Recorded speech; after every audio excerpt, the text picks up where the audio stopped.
A Constituição Federal determina que os índios podem utilizar as terras onde vivem para produzir, mas atividades de mineração necessitam de autorização do Congresso Nacional. Também é preciso que a comunidade indígena seja ouvida e receba parte dos lucros da mineração. Propostas para alterar a Constituição e facilitar a exploração agropecuária, florestal e mineral em terras indígenas dividem opiniões. Deputado Nilton Tato. Deputado Nicolete. Primeiro que você precisa entender, né, a diversidade dos povos indígenas no Brasil. Você tem povos que estão completamente isolados, que não querem contato nenhum com a nossa sociedade. Você tem outros grupos que, portanto, querem ter acesso a bens e serviços produzidos por nossa sociedade. Aí, nestes casos, esses povos, este grupo indígena, ele precisa ser consultado. Eu tenho uma certa propriedade para falar, porque eu passei 14 anos dentro das Forças Armadas, trabalhando em terra indígena, em Yanomami, lá no estado de Roraima. Sou policial rodoviário federal, onde trabalhei no Pará também, muito tempo em áreas de garimpo. Então a gente conhece a realidade local.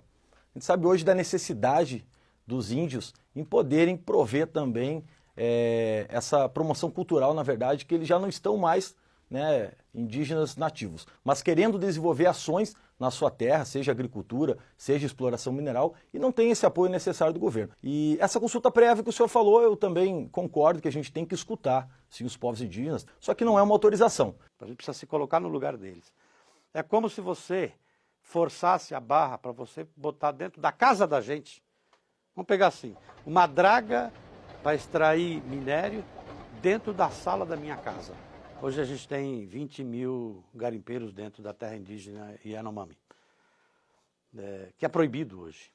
A própria Fiocruz andou pesquisando junto aos Yanomamis, e você tem em média 400, 500, até 800 vezes mais de metais pesados no organismo dos Yanomami, acima daquilo que a Organização Mundial de Saúde permite. É importante salientar para o senhor, né? O senhor falou que tinha 20 mil garimpeiros em terras indígenas, realmente existe, de repente até mais garimpeiros.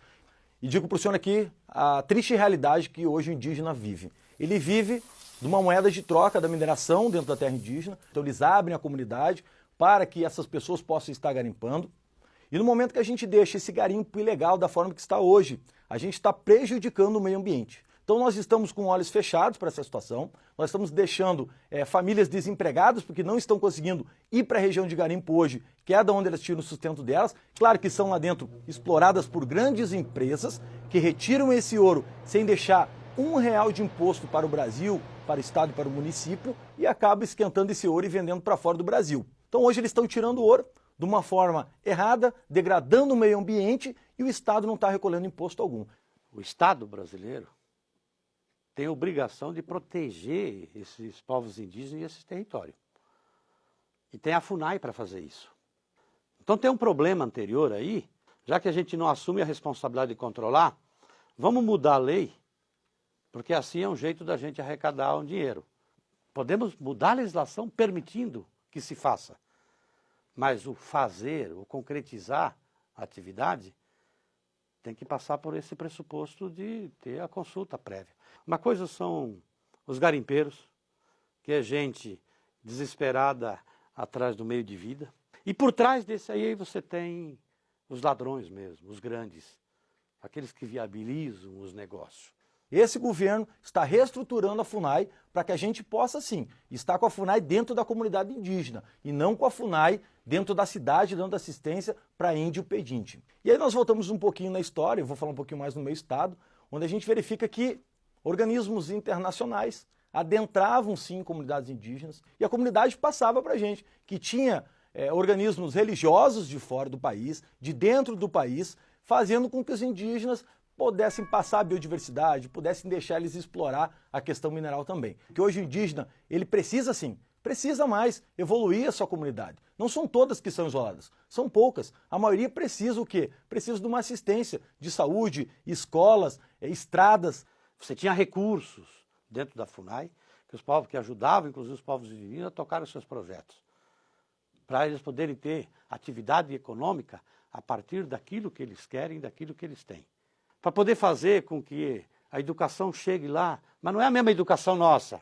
A educação precisa estar adaptada para a cultura deles. Para finalizar, eu ainda quero concretamente uma prova de ONG ou de missão que roubou biodiversidade. Eu quero uma prova, eu quero que traga uma prova aqui. Então, acho que a gente se acordar, como se trata de projetos que pode trazer impacto para dentro das comunidades indígenas, tá? É importante, então, a gente acordar de que cumpramos aquilo que diz a legislação, que é o processo de consulta prévia e informada desses povos. É importante, então, que a gente entre nesse consenso da consulta prévia, né, que o governo federal esteja junto, observando realmente essa consulta, esteja lá na hora da decisão dessa consulta, para que não sofra influência não só do governo, mas de organizações não governamentais, de igrejas, de outros segmentos. O importante é que eles, como comunidade, possam realmente dizer, vai afetar a comunidade ou não.